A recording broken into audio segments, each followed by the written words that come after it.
Hey guys, so today we're going to talk about indirect object pronouns. I'm fine if you don't remember what they're called. I would much rather you know how to use them, but we are going to talk a little bit about it. So it is kind of grammar heavy, but I learned this in high school and it was really difficult for me. And so I found when I went to the teacher after school and we talked about it, when she showed me exactly what it meant in English, because I didn't know what they were in English, and so I couldn't learn them in Spanish. That it really helped. So what I want you to do is take some really good notes in your notebook. You're going to copy down all the examples. You can write things in your own word, make yourself little bubbles so you remember, star, highlight. And what's really nice is you can pause and rewind this video and watch it as many times as you want. What's important is that you take really good notes, you do a couple little practice activities that I give you, and then tomorrow when you come in, you're ready to go. Because you're going to have to give a quick elevator speech or cafeteria speech. Hey man, what did I miss? Oh, this is what you missed. And then we're going to practice lots with them. And there is a quiz at the end of the day tomorrow, and so you want to be sure to make a really good grade on it. So the object tells who or what receives the action of the verb. So here's an example. Yo necesito papel. I need paper. So the object is paper. It's in red. That is what I need. It usually always follows the verb. And sometimes they're direct and sometimes they're indirect. And again, not totally concerned with that today, just making sure that we get these as far as the overall concept and we can recognize them in Spanish. It's actually pretty easy if you follow these few steps I have for you. All right, so the object pronoun replaces the direct object. So for example, I need paper. I need it is the object pronoun.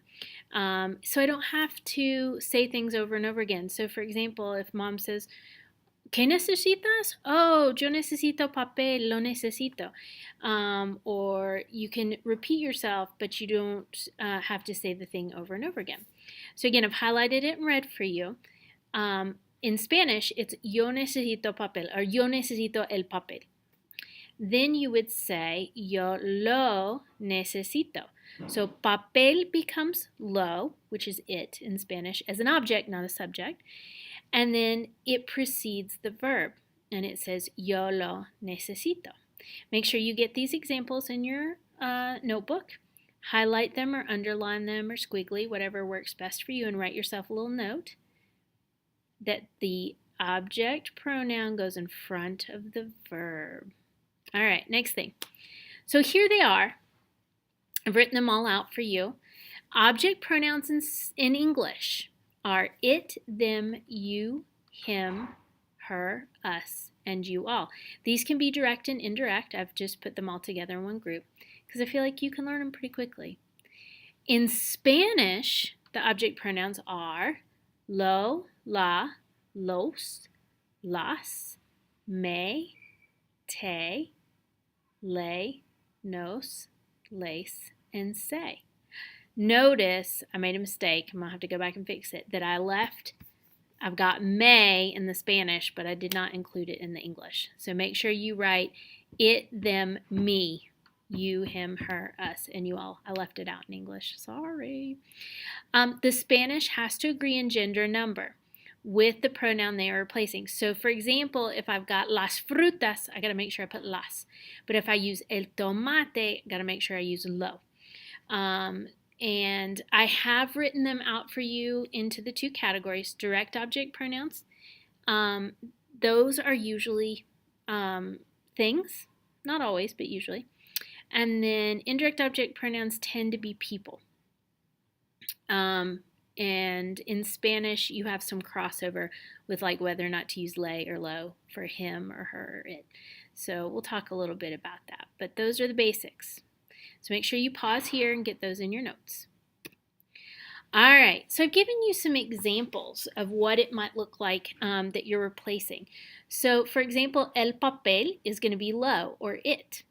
I need it, I bought it, do you have it? Yep, I've got it. Los papeles, do you have them? Oh, sí, los tengo. La blusa, ¿tienes la blusa? Ay, sí la tengo.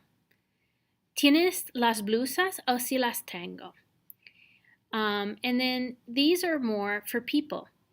Oh, este es para mí? Sí, te lo compró. Is that for me? Yep, I bought it for you.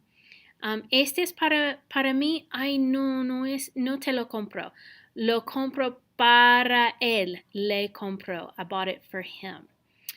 And so forth and so on. And so I've written you a little cheat sheet, little chart for you to get in your notes. And again, this is back from when I took high school French. I had the teacher write this out for me, and it was so helpful because I could go back and refer to it. So you can pause the video here, copy this and highlight, and I've given you what it would look like as a object, and then I've given you the direct object pronoun both in Spanish and in English. All right, so let's talk about the order that things go in. This is just a little formula I found quite helpful, and I'm going to show you in some sentences in a minute. So you're going to have the subject, then you're going to have the indirect object pronoun, and then the direct object pronoun, and then the verb.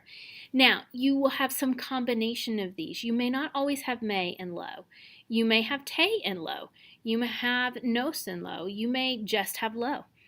But this is the order that they go in when we create sentences. So I'm going to give you a few examples, and I'm just going to say these out loud. You can write them down if you want. It's a great listening activity. So for example, yo lo compro. I bought it. Or I'm sorry, yo lo compré. Ellos me lo compraron. They bought it for me. Y ellos nos compraron los lápices. They bought us the pencils. So again, this is just a formula to help you remember the order in which things go, because it's different from English, so this is important to remember.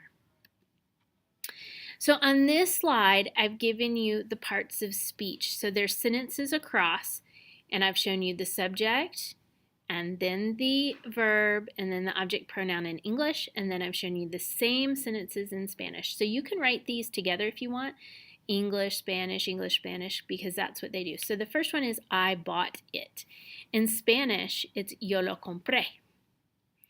You saw us. In Spanish, it's tú nos viste. He has them. In Spanish, it's él los tiene. So what you can see is that the object pronoun and the verb switch spots from English to Spanish. Again, take a few moments, write this down the way that works best for you, and pause the video here. All right, there is one exception, and we're going to practice this tomorrow, is when you have lay and lace with lo, la, los, and las. So that's to say him, it, him, her. So, for example, I bought it for him. They gave them to them. What happens in Spanish is lay and lace does not like lo, la, los, and las. So what happens instead is lay and lace changes to se lo, se la, se lo, se las. And here's some examples for you. This particular element will be extra credit on the quiz tomorrow. We're going to practice it a little bit more, and it'll be on the test. So I'm just going to talk about it. I've got some examples for you. So for example, ellos compraron un carro para ella. They bought a car for her. The for her is going to change to se because you're going to match it with lo. So ella se lo compraron. They bought her it, or they bought it for her. Another example, yo di el regalo a Paco. Yo se lo di. I gave it to him. And again, this will be extra credit on the quiz tomorrow, and then it'll be on the test. All right, so tomorrow, tonight you have a little practice on your worksheets, and tomorrow you come in, we'll practice some more and have a little test. Hope you have a great day.